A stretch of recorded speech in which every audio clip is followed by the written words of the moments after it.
guys, Abby here. So as you can see from the title, this is my January reading wrap up.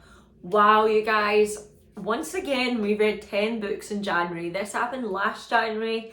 I don't know what it is. Maybe it's like those January blues and I'm just reading when I should be doing uni work. So here is a wrap up of everything I read in January. In January, we had 2 3.75s, we had 4 4-stars, we had 2 4.5 stars, and 2 5-stars. Of those 10 books, 5 of them were off my physical TBR, 2 of them I borrowed physically from the library, and 3 of them were either ebook / audiobook, sometimes maybe a mixture of both. Genres, I read 5 romance books. Don't know how that happened, but here we are. I read 3 fantasy and I read 2 thriller books. So do you know what? We've got a mix. However, I would like to try and get the sci-fi in. The first book we read in January was The Cheat Sheet by Sarah Adams. This was my first ever sports romance. I can kind of see why people like sports romance. It's not my favourite romance genre, but I did enjoy this book. I gave it 3.75 stars. It was a lot of fun. It was very witty. So in this book, we have Bree and Nathan. They were best friends in school until Bree got an injury. She was a dancer. She was going to go be a ballerina, but her career had to change because she was in an accident. He is a football player and an American football player, so NFL, that is what you guys call football. And he is doing really well in it, and he gets to play in the games. And on the back here, it's not a spoiler because it says that Bree, after a bunch of tequila shots, what a gal, she sounds like a load of fun, spills her deepest, darkest secrets to a TMZ reporter. 1 viral video later, and the world thinks Nathan and Bree are the perfect couple. So it's fake dating, which is also good in a romance. I love a fake dating, enemies to lovers, that sort of a deal. So I think this book is definitely one I would recommend. It's not my favourite, but it was up there. It was close to a 4-star, you guys. So that is definitely good in my books. The second book we read in January is You Are Next by Cassia Leith. This is a thriller book. We follow a detective, well, ex-detective, Karen Schaefer. She's an ex-detective because this specific killer, the domino killer, killed her husband and her child, and she was relieved of her duty, but her friend and ex-partner is still looking for him, so she likes to help with that.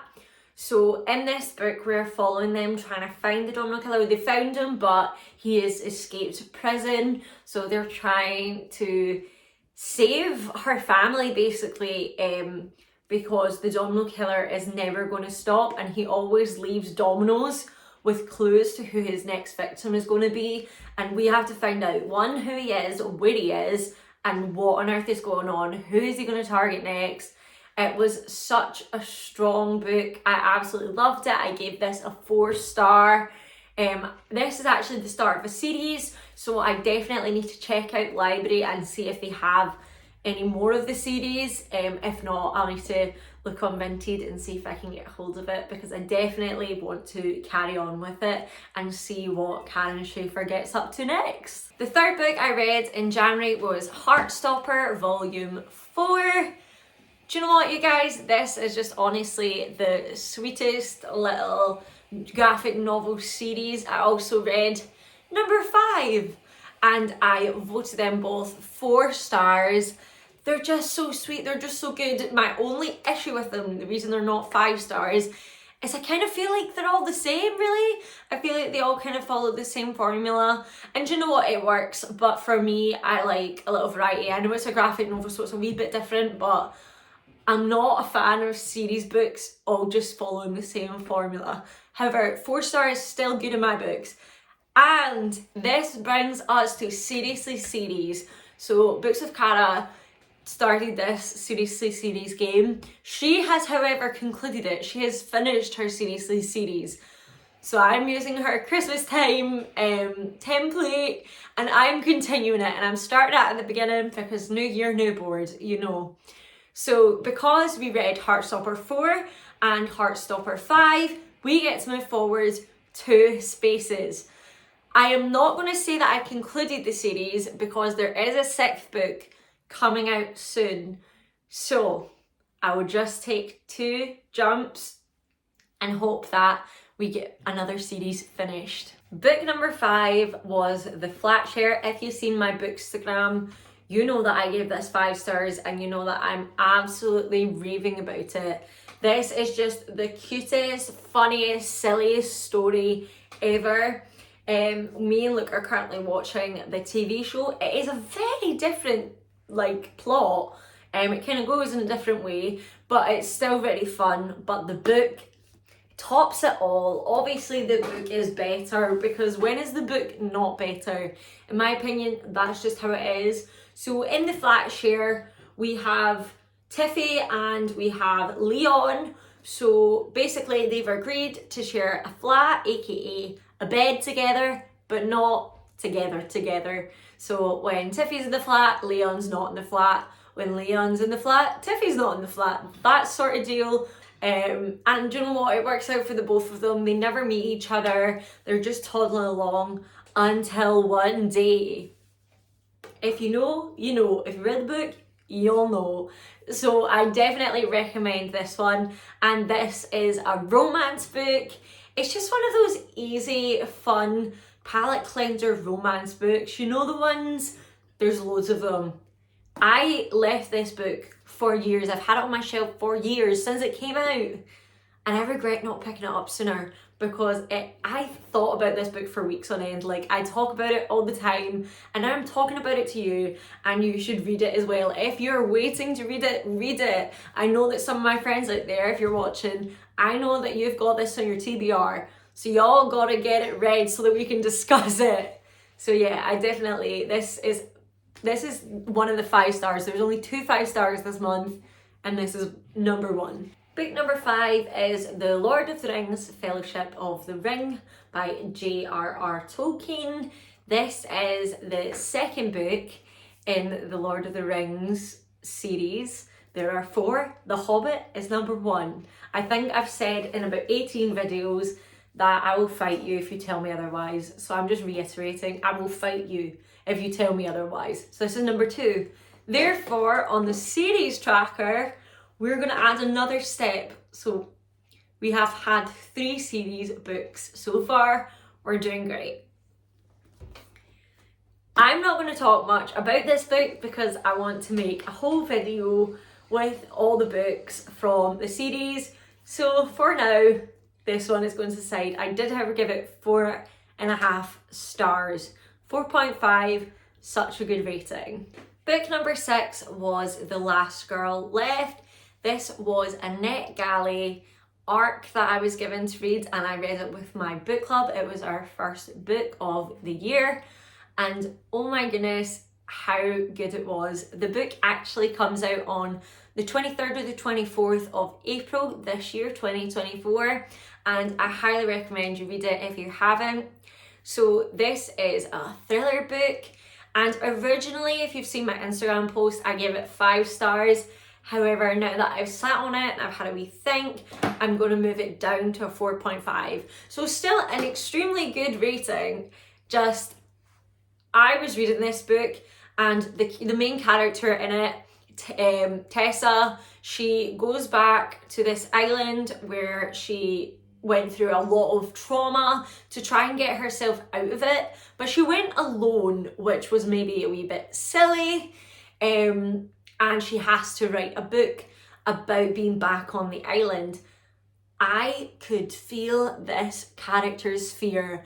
I was reading this book and I was hyperventilating. I was frightened. I was driving in my car late at night with myself, and I had to lock the car doors. I was so scared when I went to pick up Luke from work. I was running, I was hiding behind door. I was scared. The writing in this is so impactful.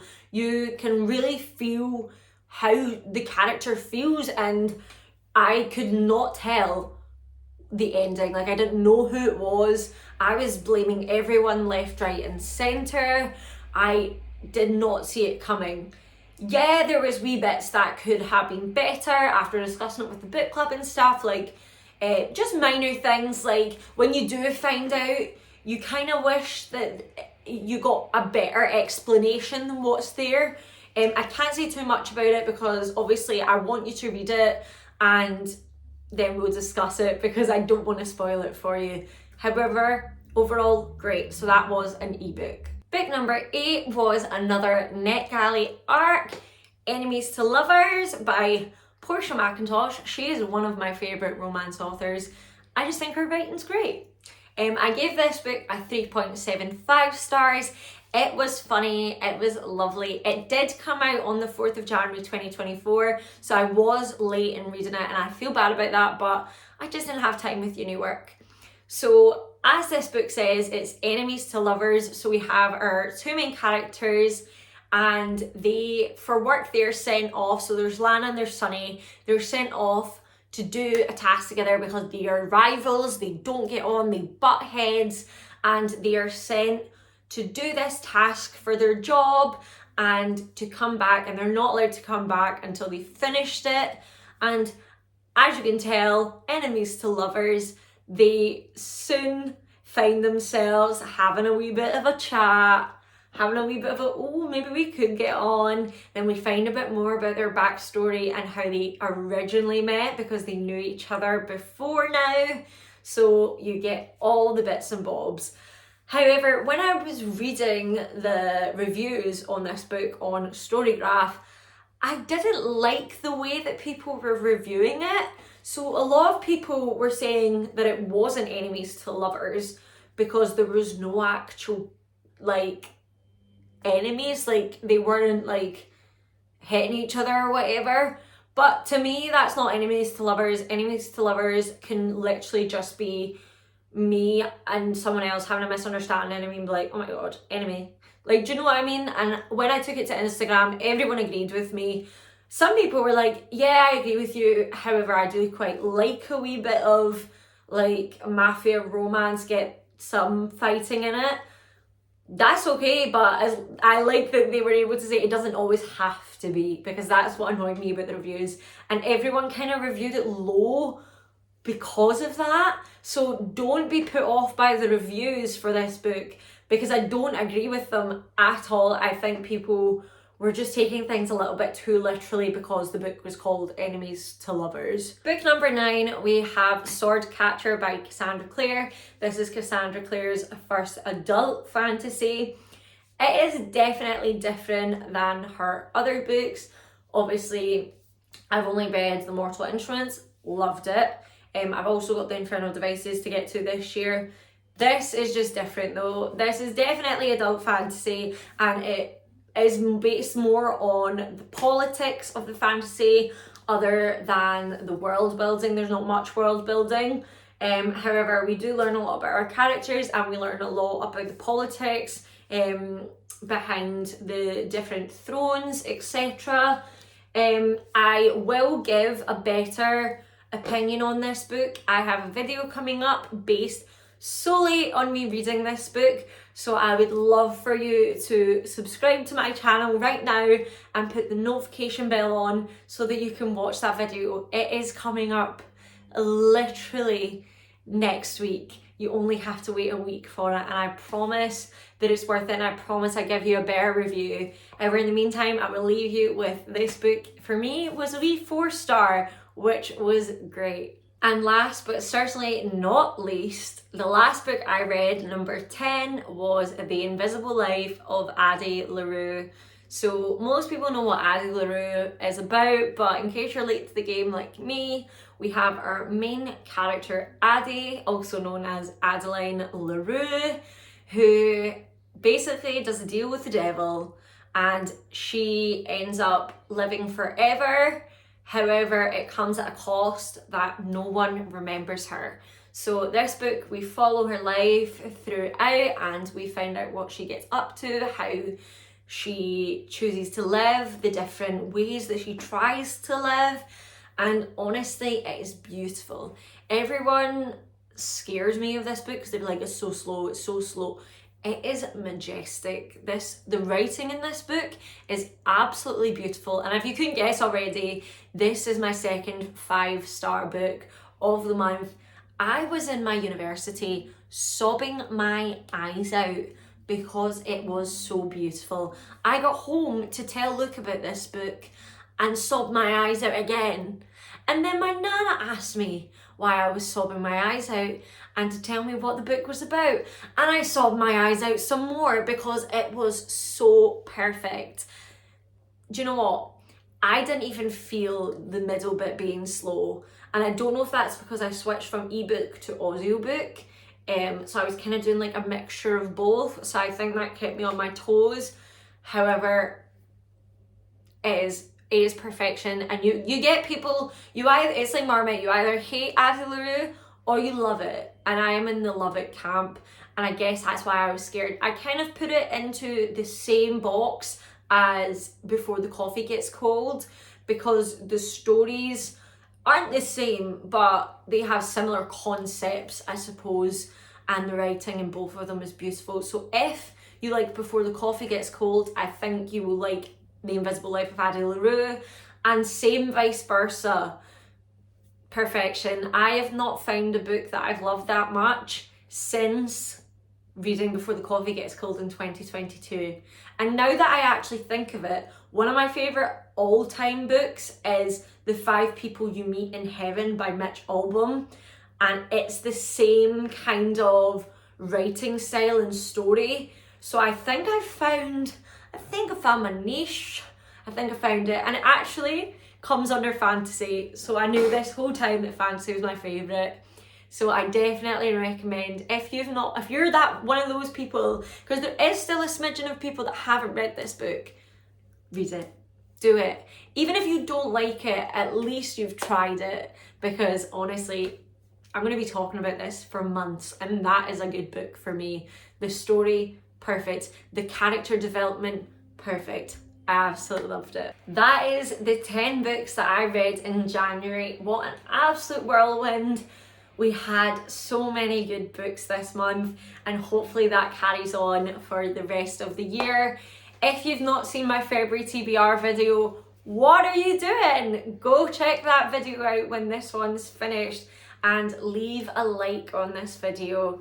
Comment down below what you read in January, and as I said before, make sure you subscribe and put your notification bell on, and I'll see you in the next one. Bye!